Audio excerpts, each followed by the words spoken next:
शुभ संध्या प्यारे साथियों। हिंदी पेडागोजी की एक और कक्षा में आप सभी का स्वागत है। आइए हिंदी पेडागोजी के कुछ प्रश्न हम लोग हल कर लेते हैं।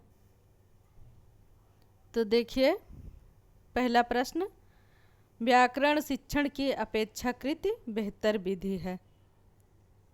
यानी व्याकरण शिक्षण की अपेक्षाकृत बेहतर विधि कौन सी है जिससे हम लोग व्याकरण शिक्षण की अपेक्षा कर सकते हैं बेहतर। तो ऑप्शन देखिए, दिया है 4 ऑप्शन: आगमन विधि, निगमन विधि, सूत्र विधि और पुस्तक विधि। आपके हिसाब से क्या होना चाहिए? इसका उत्तर हो जाएगा आगमन विधि। जी हाँ साथियों, आगमन विधि जैसा कि हम सभी जानते हैं धीरे धीरे चलने वाली विधि है और इसमें उदाहरण से नियम की ओर। आगमन निगमन विधि के बारे में आप सभी ने सुना ही होगा। आगमन जो होती है वो छोटी कक्षाओं के लिए प्रयुक्त होती है। तो आगमन में हम लोग कैसे सीखते हैं? उदाहरण से नियम की ओर, विशिष्ट से सामान्य की ओर और स्थूल से सूक्ष्म की ओर। तो इसमें धीरे धीरे हमारे व्याकरण की जो क्या होता है पकड़ होती, वो धीरे धीरे सीखते हुए मजबूत होती है। तो व्याकरण शिक्षण की अपेक्षाकृत ये आगमन विधि जो है वो बेहतर विधि हो जाएगी। फिर दूसरा देखते हैं, भाषा सीखने में तब सबसे अधिक आसानी होती, यानी सबसे अधिक आसानी भाषा सीखने में कब होती है? जब पाठ्य पुस्तक नहीं पढ़ाई जाती है, बच्चों को समृद्ध भाषाई परिवेश उपलब्ध कराया जाए, भाषा की परीक्षा नहीं होती, जब शिक्षक कहानी सुनाते हैं। तो उसमें क्या हो जाएगा?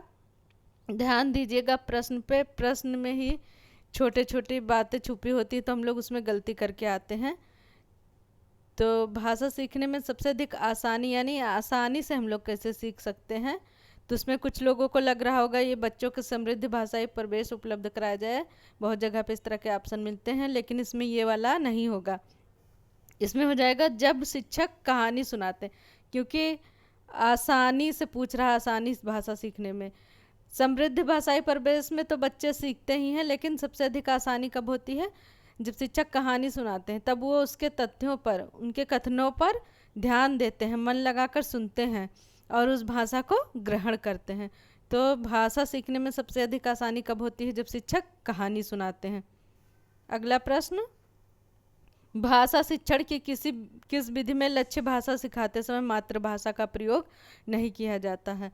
यानी भाषा शिक्षण की ऐसी कौन सी विधि है जिसमें लक्ष्य भाषा, यानी हमने कोई भाषा टारगेट की है तो उसको सिखाते समय क्या होता है? मातृभाषा का प्रयोग नहीं किया जाता है। तो इसमें क्या हो जाएगा उत्तर? इसमें उत्तर हो जाएगा प्रत्यक्ष विधि। साथियों, प्रत्यक्ष विधि यानी हम लोग सामने से कोई चीज़ एकदम प्रत्यक्ष आँखों के सामने जो होता है उसको कहते हैं सीख रहे हैं। और उसमें लक्ष्य भाषा, कोई भाषा हमने टारगेट की है या जिसे अनुवाद के रूप में सिखाया जा रहा है, तो उसमें हम लोग मातृभाषा का प्रयोग नहीं करते हैं। तो इसका आंसर क्या हो जाएगा? लक्ष्य भाषा सिखाते समय मातृभाषा का प्रयोग किस विधि में नहीं किया जाता है? प्रत्यक्ष विधि में। अगला प्रश्न देखते हैं, इनमें से कौन सी विधि अक्षर बोध की विधि नहीं है? 4 ऑप्शन दिए हैं: वाक्य विधि, वर्ण विधि और प्रत्यक्ष विधि, शब्द विधि। तो इनमें से अक्षर बोध की, यानी जिससे अक्षरों का बोध हमें नहीं हो रहा। वाक्य विधि, देखिए वाक्य विधि में होता है हम लोग अक्षरों को मिला करके शब्द, फिर शब्द को मिला करके वाक्य बनाते। वर्ण विधि, वर्ण माने अक्षर ही होता है। फिर शब्द विधि, शब्द भी अक्षरों को मिलाकर बनाए जाते हैं। तो इसका उत्तर आप लोग समझ गए होंगे कौन सा होगा? प्रत्यक्ष विधि। प्रत्यक्ष विधि जो है उसमें अक्षरों का बोध नहीं हो रहा। ये सामने से सिखाई जाने वाली विधि, जैसा कि इससे पहले वाले में भी यही उत्तर था, मैंने बताया था कौन सी विधि है? प्रत्यक्ष, जो आँखों के सामने सिखाई जाने वाली विधि है। तो इसमें अक्षर का बोध नहीं हो रहा है। फिर अगला प्रश्न, प्राथमिक स्तर पर अधिकांश बच्चे कौन सी कविताएं पसंद करते हैं? यानी प्राथमिक स्तर पर छोटे क्लास के बच्चे कौन सी कविताएं पसंद करते हैं? लयपूर्ण कविताएं, छोटी कविताएं, वीर रस की कविताएं या नैतिक मूल्यों से ओतप्रोत कविताएं? क्या होना चाहिए आपके हिसाब से इसका उत्तर? क्या छोटी कविताएं होना चाहिए? मेरे हिसाब से तो नहीं होना चाहिए। इसका उत्तर हो जाएगा लयपूर्ण कविताएं। बहुत से लोगों को लग रहा होगा छोटी कविताएं शायद बच्चे आसानी से याद कर लें तो उसको समझ जाते होंगे, पसंद करते होंगे, लेकिन ये नहीं होगा। इसमें होगा लयपूर्ण कविताएं। जब गा गा करके लयपूर्ण ढंग से बच्चों को बताया जाता तो उसको बच्चे क्या करते हैं, जल्दी याद कर लेते, उसको दिमाग में अपने बैठा लेते हैं और उनको आनंद आता है उसको पढ़ने में। तो प्राथमिक स्तर पर बच्चे लयपूर्ण कविताएं पसंद करते हैं, जबकि कविता छोटी हो लयपूर्ण ना हो तो उसका मतलब नहीं रह जाता है प्राथमिक स्तर पर। तो इसलिए लयपूर्ण कविताएं सही हो जाएगा। अगला प्रश्न देखते हैं। आगमन विधि से हम बढ़ते हैं, आगमन विधि में हम बढ़ते हैं। अभी मैंने इससे पहले बताया था आगमन निगमन विधि के बारे में। शिक्षण की विधियां हैं आगमन निगमन। भाषा से व्याकरण की ओर, व्याकरण से भाषा की ओर, नियम से उदाहरण की ओर, उदाहरण से नियम की ओर। यहाँ पे थोड़ा सा लिखने में गलती हो गई, चौथा ऑप्शन देखिएगा तो इसको आप लोग सही कर लीजिए, उदाहरण से नियम की ओर। तो इसमें क्या हो जाएगा, बताया था हमने आगमन विधि में छोटी क्लास के लिए होती है आगमन विधि। उसमें किस प्रकार से शिक्षण विधि कराई जाती है, उदाहरण से नियम की ओर, विशिष्ट से सामान्य की ओर और स्थूल से सूक्ष्म की ओर। ये आगमन विधि का नियम है। तो इसमें सही उत्तर हो जाएगा चौथा वाला, उदाहरण से नियम की ओर, जबकि निगमन विधि इसके विपरीत होती है। तो चौथा आंसर इसका सही हो जाएगा। अगला देखते हैं।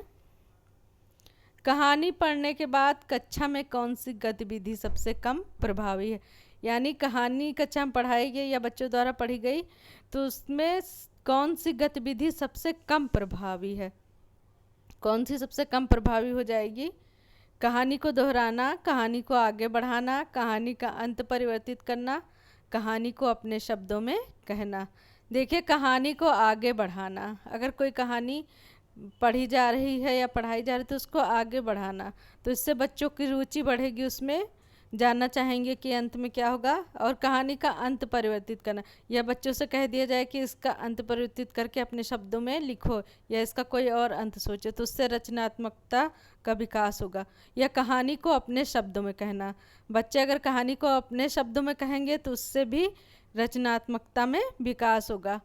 तो सबसे कम प्रभावी पूछ रहा है तो इसमें क्या हो जाएगा सही आंसर, कहानी को दोहराना। कहानी को दोहराने में ज्यों के त्यों बच्चे दोहरा लेंगे तो ये सबसे कम प्रभावी, जबकि बाकी सबसे बच्चों की रचनात्मकता में वृद्धि होगी। तो इसका सही उत्तर ये वाला हो जाएगा। और दोस्तों आप लोग वीडियो को लाइक और सब्सक्राइब चैनल को कर लें, लाइक ज़रूर कर दिया करें। बहुत ही मेहनत लगती है इस तरह के प्रश्न बनाने में और उनका उत्तर लाने में। बाकी अभिषेक सर की क्लास और मानवी मैम की इन्वायरमेंट की क्लास भी देखते रहिए। नमस्कार साथियों।